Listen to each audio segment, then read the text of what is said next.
Colonization never ended in the white supremacist system. And as we see today, the colonization is in the mind. Now, those who have been enslaved and those who have been colonized, we're still dealing with the remnants of that through the colonization of the mind. Pick up my book, 7 Steps to Decolonize the Mind, and we will help deprogram you from the colonization that was put upon you by generations and generations of white supremacy. You can pick it up today on Amazon.com.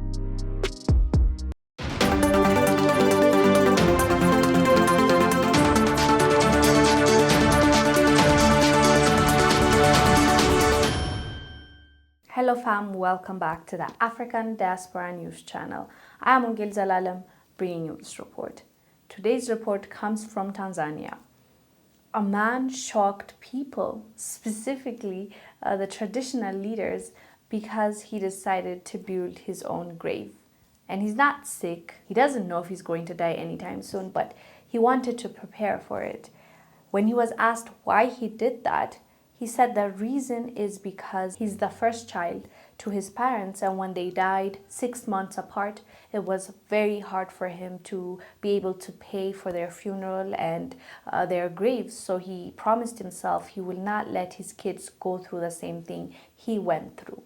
Hence why he has built this grave. That actually looks good, to be honest. He spent $3,000 on it, and he said this is how he, provides for his family in the future when he's gone. He said he even saved up money for his casket already, as well as is planning on paying for insurance for his grave so that in case anything happens to it, it will be covered by the insurance.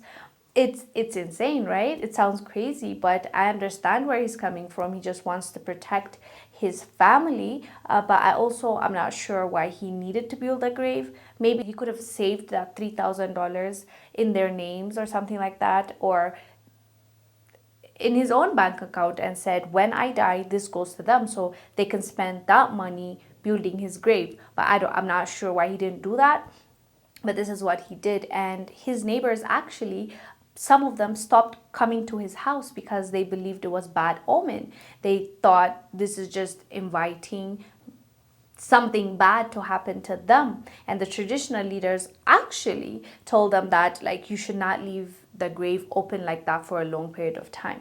I don't know what they're suspecting, but traditionally and culturally, it's not a good thing, basically. But this man said, nope, I do not care for that tradition. I'm gonna make sure that I build my grave and buy my casket and have insurance for it. By the time I'm dead, my kids don't have to worry about building it.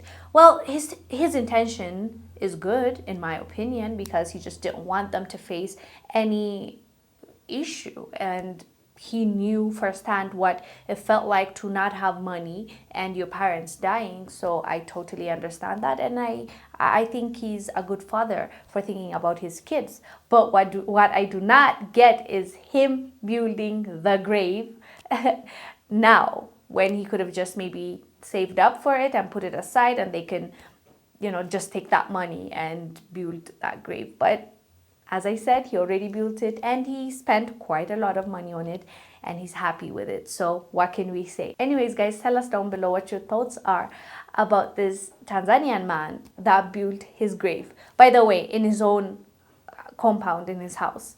Let us know down below. I am Wongel Zelalem. I'll see you on the next one. Bye.